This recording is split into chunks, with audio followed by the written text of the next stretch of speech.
ဘုဇနာဒုက္ခယဣတ္တယနဲ့ဒုက္ခယဒါဘုရားဟောခဲ့တဲ့စကားရှိအဲ့ဒါဘာလဲဆိုတော့များသောလူတို့ဤအကျိုးစီးပွားအလုံးငါလို့ပါတာဖြစ်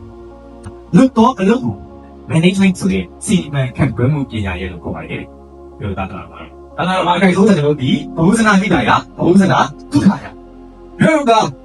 အများတကူအကျိုးစီးပွားတွေအများပြည်သူတို့ရဲ့အကျိုးစီးပွားတွေလုံးလို့အမြတ်စွာဘုရားဆိုလို့ရှိရင်စัจ java လာတိုင်းတော့တေတောင်းဒီလို့ဒီဆိုတော့လို့ leadership ပါဆိုရင် the best leader စัจ java လာမှာအကောင်းပေါ်ဆုံးအထူးခြားဆုံးခေါင်းဆောင်တွေပဲဒီဆိုရ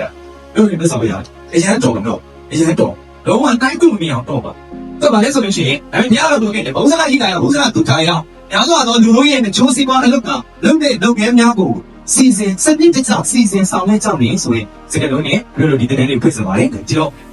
ဘယ်လိုအောင်ပြောစတာကနံပါတ်1စီမံခန့်ခွဲဖို့လုပ်ပြီးဆိုရင်အရေးကြီးတာအပိုင်းရှိဖွဲ့စည်းပုံနဲ့တာဝန်ခွဲဝေပုံအဲဒီမှာအဓိကပြောဆိုတာစနစ်တကျအခုကိုလုံးတော့ပဲဆိုရင်ဖွဲ့စည်းပုံနဲ့တာဝန်ခွဲဝေပုံတော့ဖွဲ့စည်းပုံဆိုတာကတို့အကြောင်းလိုက်တွေမှာမြင်ဖို့ပါလို့ရင်ဘယ်လိုပေါ်ဆုံးမှာဦးစီးပရာနိုင်ငံတို့လို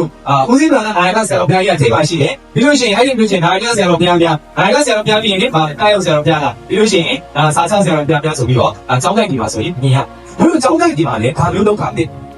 ဒါလေးကိုဒီနေ့မှာပြောပြီးတော့ကနှစ်ပိုင်း300